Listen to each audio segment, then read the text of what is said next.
Alright, quick hello from me. This is an original story from Tales Fair, and honestly, I didn't see this one unfolding the way it did. Alright, let's get into it. On my 35th birthday, my mother-in-law looked at my 8-year-old daughter and announced, "Don't be like Mommy. She's a liar." Then I got slapped across the face in front of 27 guests. I stood up, laughing. When they found out why, their faces drained of color. I know how that sounds. Like a headline that crawled out of the internet on its hands and knees. Like I'm about to sell you a weight loss tea and a manifestation journal. But I'm telling you this because the slap wasn't the worst part. The worst part was the sentence that came before it. Because the slap hit my face. That sentence aimed for my daughter's brain. And once a kid learns to doubt her mother, you don't just move on. You either fix it, fast, or you spend years paying interest on someone else's cruelty. My name is Claire Harrington. Yes, that's my legal name. No, it's not the name I was born with. That's what happens when you marry into a family that treats names like branding. I'm an attorney. I'm 35. And I have an 8-year-old daughter named Sophie who is so polite she says, "Excuse me," to furniture. She's also the reason I didn't walk away quietly. Because when you have a child, you don't get to choose the easy version of courage. You get the necessary one. That morning, my birthday morning, our apartment was silent in the way expensive spaces are silent. Thick carpets, good windows. The kind of calm that makes you feel like you're being watched even when you're not. Sophie sat at the kitchen island in her pajamas, shoulders tucked in, like she was trying to make herself smaller than her own body. I poured pancake batter. She didn't look at me. Not in the usual sleepy kid way, in the careful way. The what mood is mom in and what answer is safe way. That doesn't come from nowhere. That comes from training. "Mom?" Sophie said finally, tracing a slow circle on the marble with her finger. "Yeah, baby." Do I have to go tonight?" She didn't mean the restaurant. She meant Margaret, my mother-in-law. The woman who could say sweetheart like it was a warning. I kept my voice light. "It's my birthday dinner. We'll be there for a little while. Then we'll go home." Sophie nodded like she understood the words, but not the promise. Then she said the thing that made my stomach drop. "Grandma said you lie." Just like that. No drama. No tears. Just a flat sentence, like she was repeating a homework fact. I stopped moving. Not because I didn't know what to say, because I didn't want my face to teach Sophie that truth causes explosions. I turned off the burner, wiped my hands, and crouched so we were eye level. "Did Grandma say that?" I asked gently. Sophie nodded. "What exactly did she say?" Sophie's lips pressed together. She hesitated, like answering wrong could get her in trouble. Then she whispered. She said, "Don't be like Mommy. Mommy makes things up." "Did Grandpa say anything?" Sophie swallowed. He said, "Your mother tells stories." Stories. That's what they called my reality when it didn't match their narrative. It's such a clever word, isn't it? It sounds harmless. Like bedtime, like imagination, like you're not actively teaching a child that her mother can't be trusted. I took Sophie's hands. Her fingers were cold.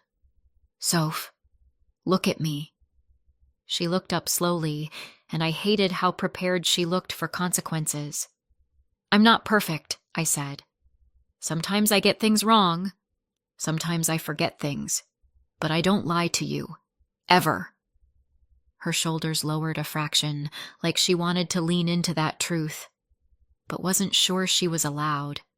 Then she whispered, "Grandma said if I believe you, I'm being disloyal." That word hit me harder than any slap. Disloyal. They weren't just insulting me, they were recruiting my child. Here's what you should understand about the Harringtons. They don't fight like normal families fight. They don't yell and slam doors and regret it later. They manage. They don't threaten. They imply. They don't punish you loudly. They punish you quietly, elegantly, in ways that make you look crazy if you complain. A raised eyebrow, a concerned text, a perfectly timed comment in front of the right person. They'll ruin your life with a smile and then send you flowers to prove they're not that kind of people. Margaret Harrington didn't need to scream to be terrifying. She did it with tone. The first time I met her, she looked me up and down like she was pricing me.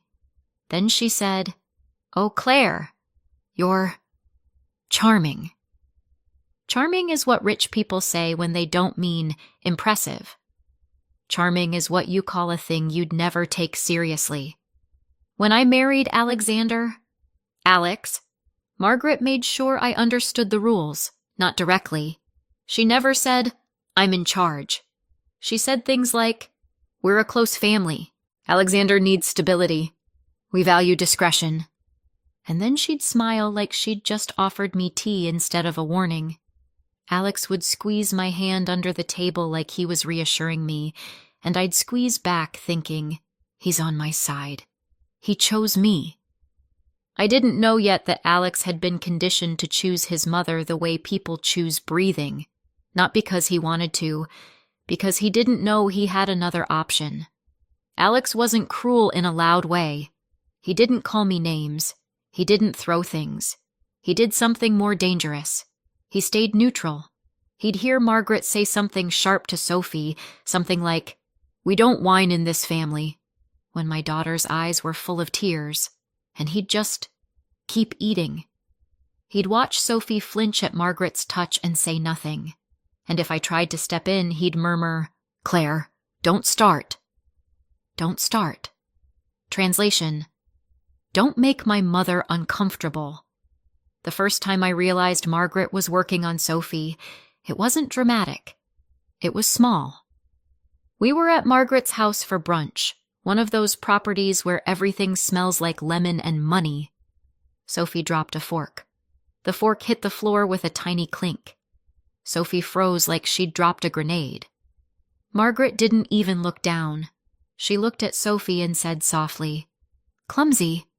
Not oops. Not it's okay. Clumsy.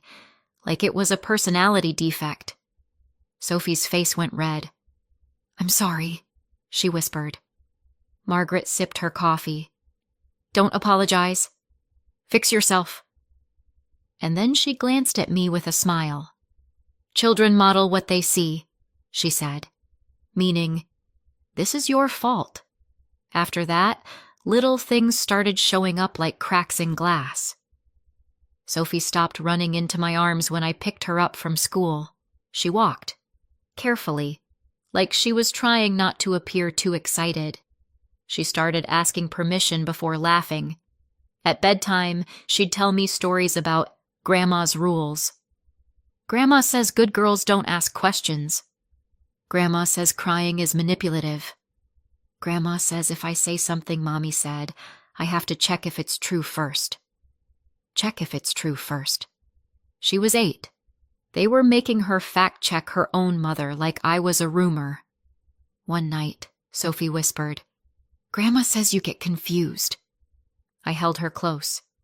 "Did Grandma say that?" Sophie nodded. "What did she mean?" Sophie's voice was tiny. "She said, sometimes you imagine things. Like, you think something happened, but it didn't." And there it was. Not just alienation. Gaslighting. Installed in a child. And if you've never seen that up close, let me tell you, it's chilling. Because kids believe adults. Kids believe confidence. Kids believe the person who speaks like the rules are already written. Margaret spoke like she had a pen in her hand and the authority to rewrite reality. I tried, at first, to handle it like a normal person. I talked to Alex. I said, "Your mother is undermining me with our child." Alex sighed like I'd complained about the weather. "Claire," he said, "she's old school. She's not undermining you. She's trying to help Sophie." Help. That was always the word. Margaret didn't control. She helped. Margaret didn't manipulate. She guided. Margaret didn't hurt. She corrected. And if you dared to call it what it was, you were emotional. You were unstable. You were making things up. Then came Dr. Paul Kessler. Kessler entered our lives like a solution. Margaret framed him as a gift. He's exceptional, she told Alex. He's discreet. He understands families like ours. Families like ours. As if wealth was a mental illness with a support group. Kessler wasn't warm. He didn't ask, "How are you feeling?" He asked, "Are you compliant?" Okay, not in those words. He dressed it up. He called it alignment. He called it family coherence. He called it reducing friction. But what he really did was teach Alex to interpret any disagreement from me as a threat. If I set a boundary, I was provoking instability. If I defended Sophie, I was creating conflict. If I asked why Margaret was allowed to say things to our daughter that would get a teacher fired, I was undermining authority. Authority. That was Margaret again. Always Margaret. The sessions were always in Margaret's home office. Always with Margaret present. Always with Alex sitting closest to her. Kessler would look at me like I was a case file and say things like, "Claire, tell us why you struggle with control." I'd blink and say, "Excuse me?" He'd smile slightly. "You prefer your version of reality." My version. As if there were two equal sides. As if Margaret's lies were simply her perspective. Kessler didn't ask Sophie how she felt. He asked Sophie who she felt safe with, and Margaret would watch, eyes bright, waiting for the right answer. The first time Sophie answered, "Mommy," Margaret's smile didn't move, but her hand tightened around her teacup. Then Margaret said gently, "Sophie, sweetheart, remember, Mommy gets overwhelmed." And Sophie's brow furrowed. Then Sophie said, "I feel safe with Grandma too." Margaret's eyes softened like she'd just won something, and I realized this wasn't therapy. This was a custody rehearsal. That's when I stopped trying to win inside their system, because you cannot win a game where the other side owns the referee. So I started doing what lawyers do when they don't have the luxury of being naive. I documented. I didn't scream. I didn't plead. I didn't beg Alex to see it. I built a file. There's a shelf in my closet behind handbags I never liked. If you pull the third bag and press the back panel, the shelf lifts. Inside is a small fireproof safe. Inside the safe were thumb drives, printed records, and a folder labeled Harrington C. Kessler, custody, not revenge, not destroy them. Just custody. Because that was the battlefield Margaret was walking us toward, whether I wanted it or not. I saved every text Margaret sent that looked innocent but wasn't. Just checking in, Sophie seemed unusually clingy after being with you. I'm worried about Sophie's exposure to emotional volatility. Have you considered that your career may be impacting your ability to parent consistently? Consistently. That's another rich people word. It means you don't get to have a life unless it fits our aesthetic. I saved every email from Kessler. Invoices with strange phrasing. Notes that sounded like someone writing a narrative, not documenting health. I saved calendar invites titled Family Session that were really training sessions for Alex. I saved the one text from Alex that broke my heart. Mom says it would be better if Sophie spends more time at her place. She needs structure. Structure. Sophie needed safety, and if Alex couldn't tell the difference, that wasn't just a marriage problem. That was a parenting emergency. I hired Ryan quietly. Ryan wasn't dramatic. He didn't wear a trench coat. He didn't call himself an investigator like it was a movie title. He wore plain clothes and listened more than he spoke. He was also the first person who said something that made me feel sane again.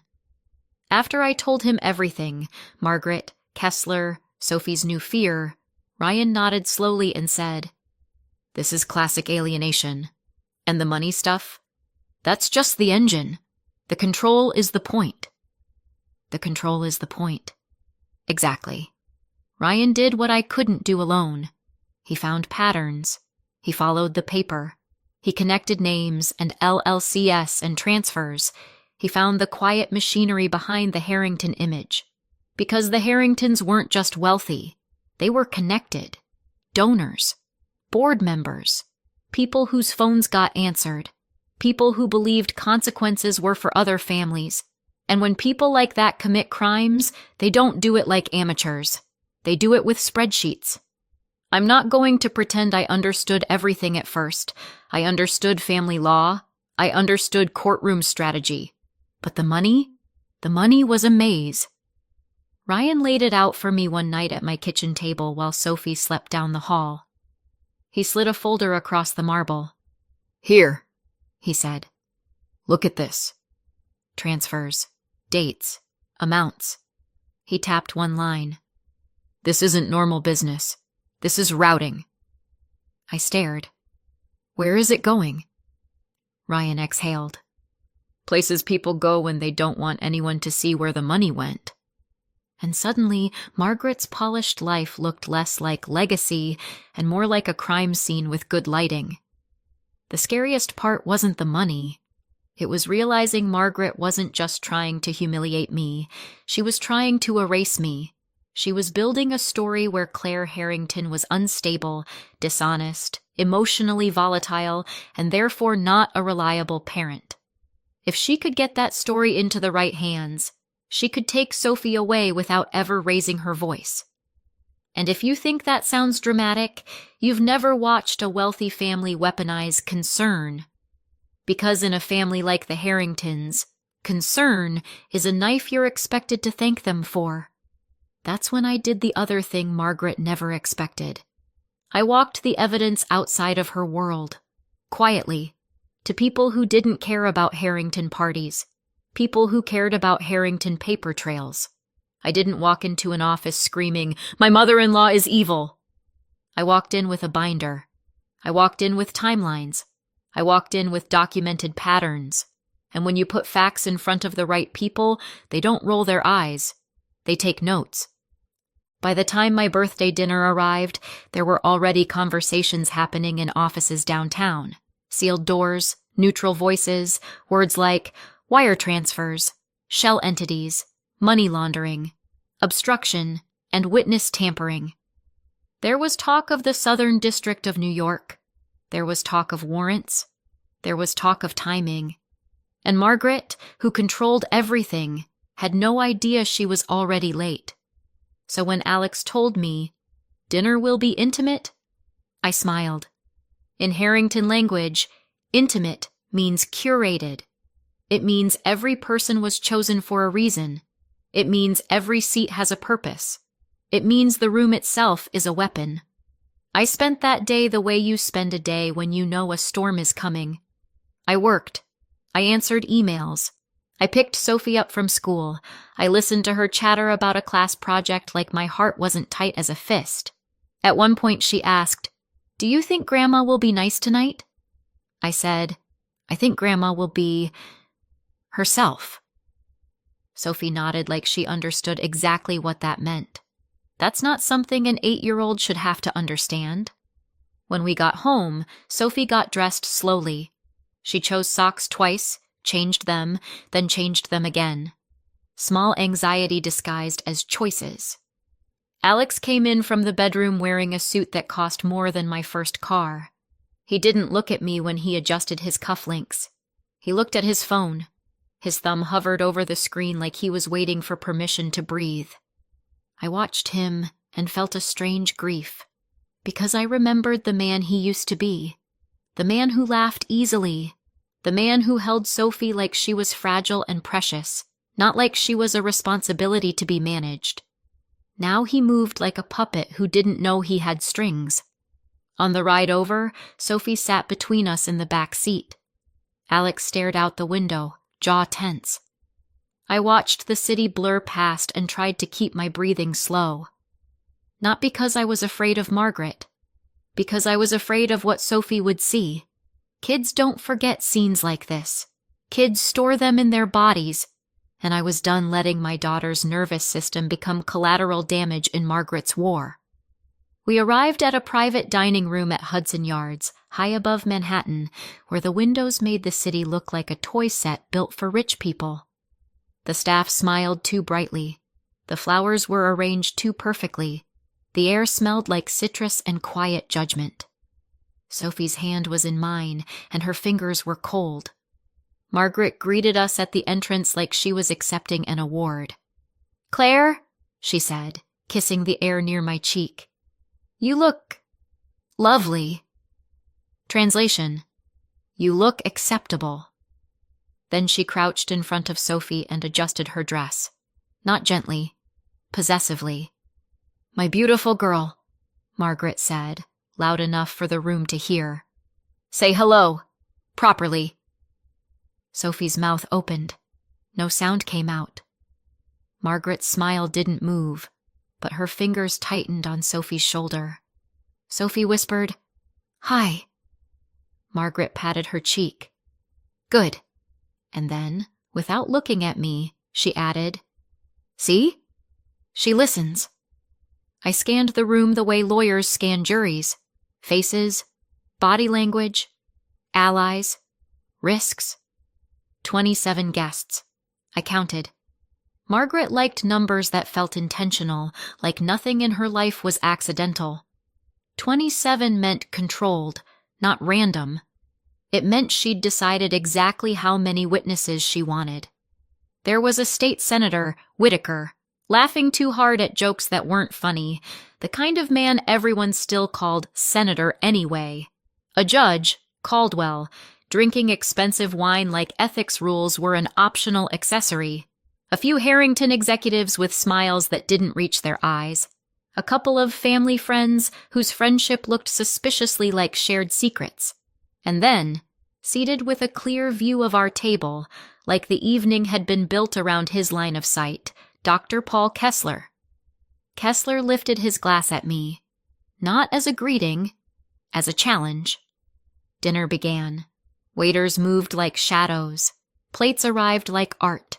People talked about investments and legacy and family values in the tone you use when you're trying to convince yourself you're a good person. Sophie picked at her food like she was afraid the plate might accuse her of something. Alex didn't touch mine or Sophie's plate. He drank water and watched Margaret. I knew that look. It was the look of a man waiting to be told what he was allowed to do next. At one point, Margaret leaned across the table and said to Sophie, "Sweetheart, tell Grandma what Mommy promised you." Sophie blinked. I don't... Margaret smiled. "Come on, you remember. Mommy said she'd take you somewhere, didn't she?" Sophie glanced at me, confused. I realized what Margaret was doing. She was planting a trap. If Sophie guessed wrong, Margaret could say, "See? Mommy confuses her." If Sophie guessed right, Margaret could say, "See? Mommy makes promises she can't keep." Either way, the conclusion was the same. Mommy is unreliable. Grandma is stable. I cut in calmly. "Sophie and I are going to the museum on Saturday." Margaret's smile held. "Oh," she said, as if she'd won something. "Saturday. How sweet." Then she turned to the guests. "Claire is very ambitious," Margaret said. "Sometimes ambition makes it hard to focus on what matters." She placed a hand over her heart like she was worried. The guests murmured politely. I thought, this is not a birthday dinner. This is a deposition with appetizers. Halfway through the meal, Margaret stood and tapped her glass. The room quieted instantly because rich people are trained to obey wealth the way dogs obey whistles. "My dear friends," she began, "thank you for celebrating Claire tonight." She looked at me. 35, she said, like it was a diagnosis. Polite laughter. Then Margaret's eyes slid to Sophie. "And this," she said warmly, is our little Sophie, 8 years old. The future. Sophie stiffened. Margaret extended her hand, palm up, like she was summoning a pet. Sophie, she said. Come here, sweetheart. Sophie looked at me. I nodded. Small. Encouraging. I'm here. I've got you. Sophie walked to Margaret, stopping just close enough to be in her reach. Margaret placed a hand on Sophie's back. Not supportive. Controlling. And then Margaret smiled at the room and said, Now, Sophie, you remember what we talked about. Tell everyone what Grandma told you. Sophie's face went pale. Grandma said, she started, voice shaking. Margaret squeezed her back, hard. Sophie flinched. Go on, Margaret said softly. Sophie's eyes flicked to me again. And Margaret delivered the line herself for maximum damage. She turned Sophie slightly toward me like a human prop and said, Don't be like Mommy. A few guests chuckled, uncertain. Margaret's smile widened. She's a liar. The room went still. Not shocked still. Interested still. Like they'd been waiting for the show to start. I felt heat crawl up my neck. My hands went numb. Sophie stood there frozen, like the floor was suddenly unsafe. I started to rise. Margaret! Margaret held up one manicured finger without looking at me, and everyone accepted it. Everyone let her silence me. Because when people like Margaret speak, people like this room listen. Alex's chair scraped. He stood. I knew that sound. I'd heard it late at night after Kessler sessions. I'd heard it after Margaret talks with him. It was the sound of Alex turning into the person Margaret needed him to be. He didn't look at Sophie. He didn't look at me like a husband. He looked at me like a problem. Claire, he said, loud enough for the room. Why don't you tell everyone the truth for once? My breath caught. He continued, voice tight, rehearsed. You've been lying. About money. About where you go. About what you tell Sophie. I stared at him. His eyes were glassy. Not drunk. Conditioned. Alex, I said quietly. Stop. Margaret's gaze never left me. Kessler leaned back, watching like this was his favorite episode. Alex's jaw clenched. And then he did exactly what Margaret wanted. He stepped forward, and he slapped me. It wasn't a dramatic movie slap. It was worse. A real one. The kind that makes your ears ring, and your skin burn, and your brain take a second to catch up. For a heartbeat, the room stayed perfectly silent. Then I heard Sophie gasp. A small sound. The sound of a child realizing adults can be dangerous. That sound, more than the sting on my face, almost broke me. Almost. I touched my cheek, looked at my fingers. No blood. Just heat. Just proof. 27 witnesses. 27 sets of eyes. 27 people who could no longer pretend they didn't know. And that's when I did the one thing Margaret didn't plan for. I laughed. Not hysterical. Not manic. Just amused. Like someone had finally handed me the last missing page of a file I'd been building for years. Margaret blinked. Alex froze, like he'd woken up mid-dream. Someone whispered, "What the?" I stood, slowly, calmly. I smoothed my dress like I was preparing for closing arguments, and I said, clear as a bell, "Thank you." Margaret's smile twitched. "For what?" she asked. I looked around the room. "At everyone," I said. "For showing up." Silence. I smiled. "You didn't just come to my birthday dinner," I said. "You came to testify." Alex swallowed. "Claire, sit down." I turned to him. "Oh, Alex," I said softly. "I'm done sitting." Then I looked at Sophie, still standing by Margaret, still frozen. And I did something that didn't look dramatic, but mattered more than anything else I did that night. I held out my hand. "Soph," I said gently, "come to Mommy." Margaret's fingers tightened again. Sophie hesitated. I kept my hand out. No pressure. No panic. Just an open door. Sophie's eyes filled. And then she moved. She stepped away from Margaret like she was stepping away from a hot stove she'd been told was normal. She walked to me. I took her hand, and I felt her whole body shake. Margaret's face hardened. "Claire, you are not going to make a scene." I leaned in, voice low enough that only she could hear. "I'm not making a scene," I whispered. "I'm ending one." Then, louder, for the room. "Ryan." From the side of the room, Ryan, my friend, my investigator, my quiet insurance policy, stood and nodded once. He approached like he belonged there, because he did. I crouched to Sophie. "Sweetheart," I said, "you're going to go with Ryan to Aunt Erin's. Your dad's sister. Okay?" Sophie clutched my hand like a lifeline. "Are you coming?" she whispered. "In a minute," I promised. "I'm right behind you." Sophie looked at my cheek, looked at Alex. Then she nodded. Ryan guided her toward the door. Margaret took a step forward. I took a step too. Not aggressive, just positioned. Margaret stopped, because it's one thing to bully a woman alone. It's another thing to block her in front of 27 witnesses after your son just assaulted her. Even Margaret understood optics. When the door closed behind Sophie, I turned back to the table, and I let the lawyer part of me step forward, the part Margaret had spent years trying to shame into silence, the part that didn't cry. It documented. "Margaret," I said, "you were right." She lifted her chin.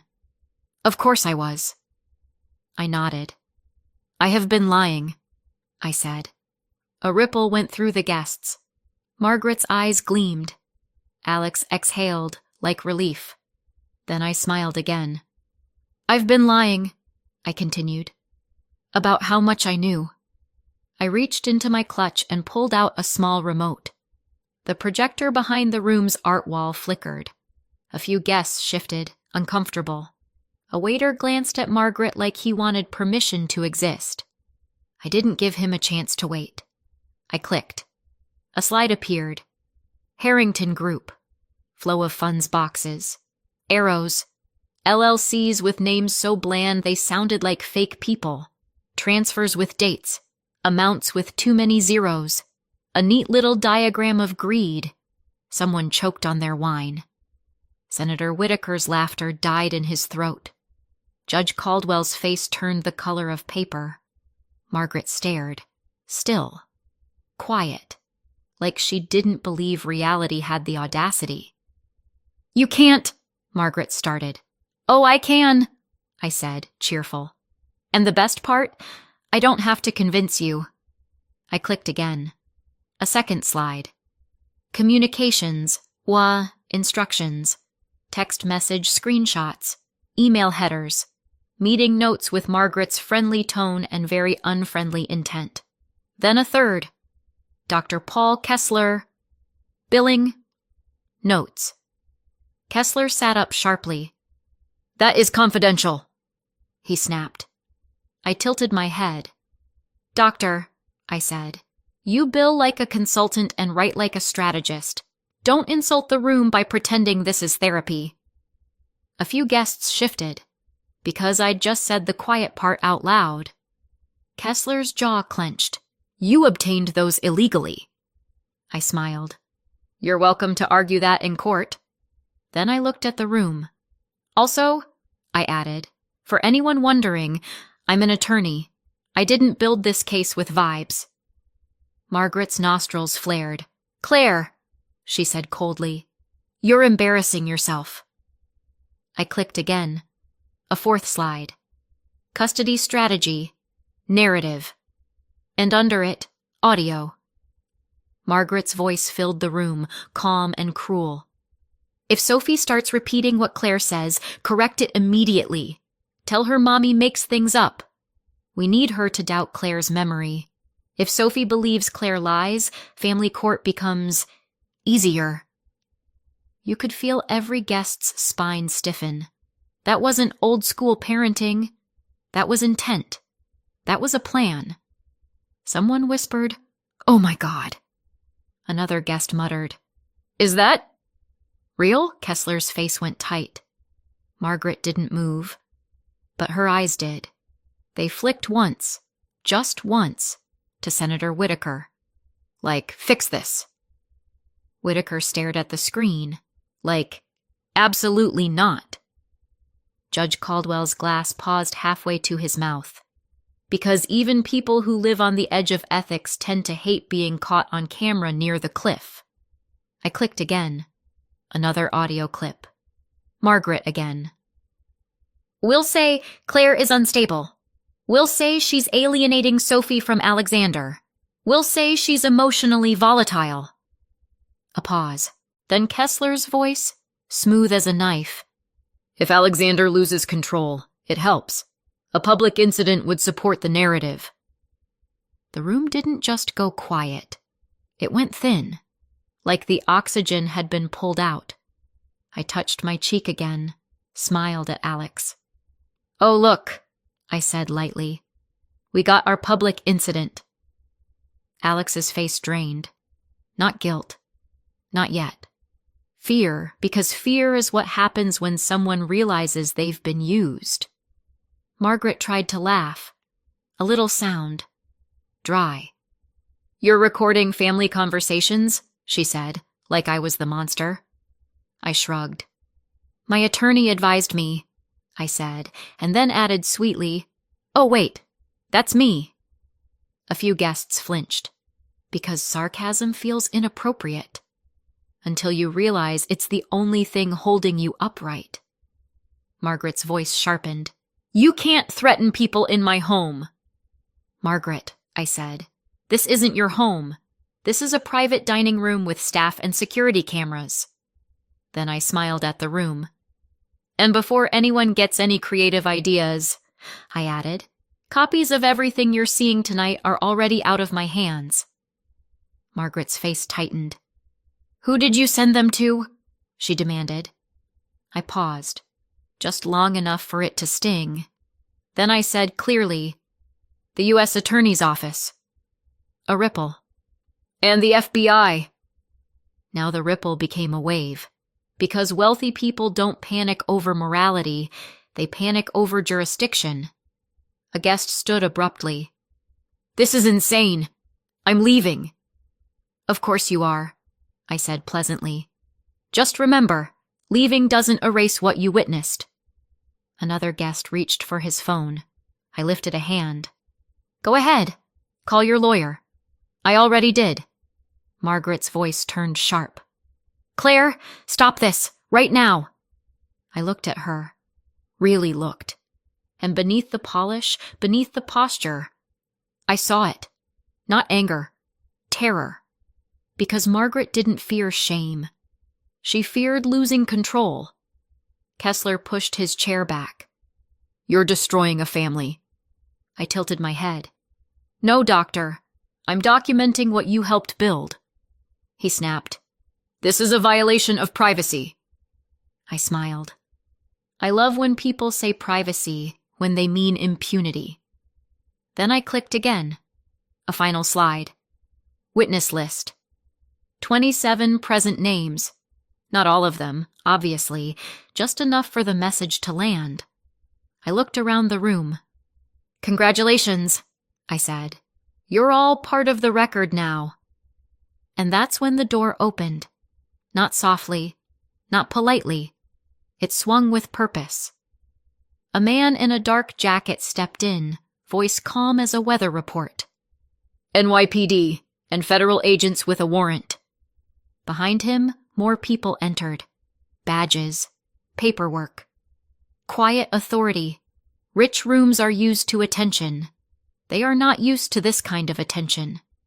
The man in front, Captain Donnelly, walked straight toward Margaret. "Margaret Harrington," he said. "We have warrants." Margaret lifted her chin like she could outstare the law. "This is harassment," she said. Donnelly didn't blink. "Ma'am, please stand." Kessler half stood, then thought better of it. An agent stepped toward him. "Dr. Kessler," the agent said, "we need you to come with us." Kessler's face twisted. "On what grounds?" The agent looked down at the paperwork. "Multiple," he said. "Start with obstruction." Kessler opened his mouth, closed it, sat down slowly like gravity had doubled. Senator Whitaker's hands were shaking. Judge Caldwell looked like he'd just remembered every ethics seminar he'd ever ignored. One executive started sweating through his collar. Another woman whispered, "I shouldn't have come." And I thought, yes, that's the point. Margaret turned toward Alex, eyes flashing. "Alexander!" she snapped. "Do something!" Alex looked at her, then at me, then at the agents. And for the first time all night, he looked like a man who wasn't sure who he belonged to. He swallowed. "Claire, what did you do?" I met his eyes.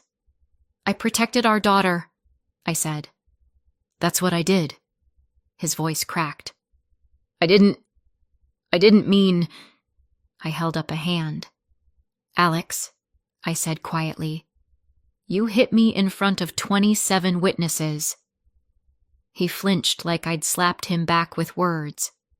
"I don't need you to explain it," I said. "I need you to understand it." Margaret began speaking rapidly, names, donors, connections, threats disguised as reminders. Donnelly listened like he was bored, because people like Margaret always think power is portable, like it can be carried in a handbag. It can't. Not when you walk into a room where everyone is immune to your charm. Agents began collecting phones, laptops, watches that weren't just watches. Margaret's face tightened as she realized the room wasn't hers anymore. And I felt something I hadn't felt in years. Relief. Not joy. Relief. Because the cage door had finally made a sound. Later, hours later, I sat in Erin's guest room, holding a paper cup of tea I hadn't tasted. Erin, Alex's sister, stood by the doorway like a guard.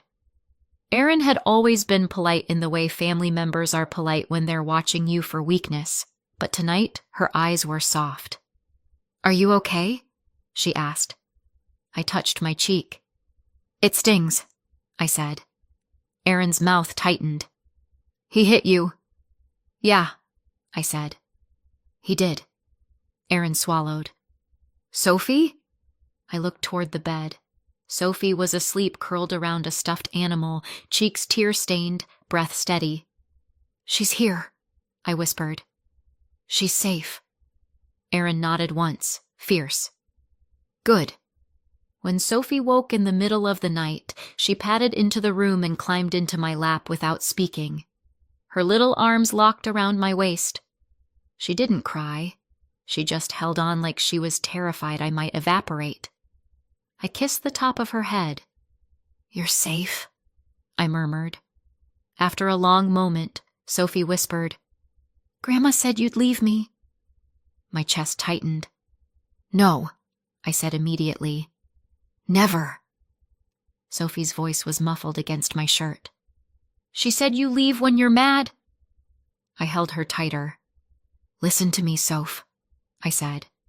"If I ever leave a room, it's because I'm getting help, not because I'm leaving you." Sophie nodded, small, slow. Then she fell asleep against me like her body finally believed what her mind wanted to believe. The next morning, I didn't make a dramatic speech. I didn't post on social media. I didn't cry in the shower and call it healing. I did what I always do when something matters. I filed. Emergency order of protection. Documentation attached. Security camera footage attached. Audio attached. Witness list attached. 27 names. 27 people who couldn't pretend they didn't see. And when you're dealing with a family like the Harringtons, that's what breaks the spell. Not emotion. Evidence. Alex called once. His voice sounded like it came from a hallway. "Claire," he said. "Please. I don't know what's wrong with me." I believed him. That didn't excuse him. But it explained the haunted look I'd seen behind his eyes for years, like he'd been living someone else's life and couldn't find the exit. "Get help," I told him. "Real help. Not Kessler." "Can I see Sophie?" My throat tightened. "Not right now," I said. "Not until a court tells me it's safe." Silence. Then a small broken sound. "Okay." Then I ended the call. Because you can have compassion without offering yourself back as a sacrifice. A week later, Sophie asked me a question so quietly I almost didn't hear it. "Mom," she said, staring at her hands. "Am I bad?" My chest went tight. "No," I said instantly. "Why would you think that?" Sophie's voice was barely a whisper. "Grandma said, if I love you more than Dad, I'm disloyal." Disloyal again. Always that word. It's a leash disguised as morality. I swallowed the kind of rage that makes you dizzy. Then I did the only thing that really breaks a lie. I told the truth. Gently, repeatedly, until it became her reality again. "Love isn't disloyal," I said. "Love is safe." Sophie blinked. "Safe?" she repeated, like she was trying the word on. "Yes," I said. "Safe means you don't have to earn it. You don't have to perform. You don't have to choose sides." Sophie's shoulders loosened. Just a little. Like a plant turning toward light. People ask me if I regret laughing. No, because that laugh wasn't joy. It was recognition. It was the moment I realized they didn't slap me to break me. They slapped me because they thought I'd never fight back. They were wrong. And for the first time in a long time, I wasn't afraid of being called a liar, because the truth was already on the screen. Thanks for watching. If this story hooked you, hit like, subscribe, and turn on notifications so you don't miss the next one. And tell me in the comments, what would you have done in my place? See you in the next video.